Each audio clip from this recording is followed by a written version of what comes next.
Di mga tropa. Kanya pala kahapon, tinabakan namin ng isang araw.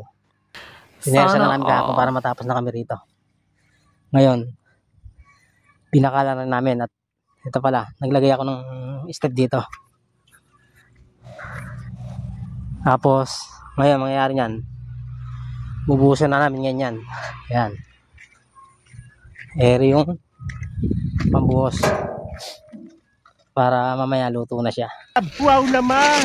Mainam na siyang haluin.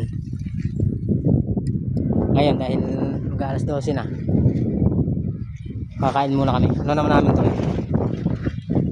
Pakayaw naman namin to. Kaya okay lang. Very peace na lang eh. Mag-alas 12 na. Yan, ito step nyo. Ang step nga pala niya 120. Lapad. Sinentro na lang. Sentro na lang daw, yan. Nakasinituan ko. Mamaya ito sana matapos na itong touring na ito. Tatlo lang kami, dapat apat kami. Yan, kain na yung mga kasama ko sa yun. Sarili na sila yun. Yan eh, yung pinouring namin nakaraan. Ito, bubuhusan na namin to yung manhole nya. Yun lang mga tropa. At kami kakain na. Wow!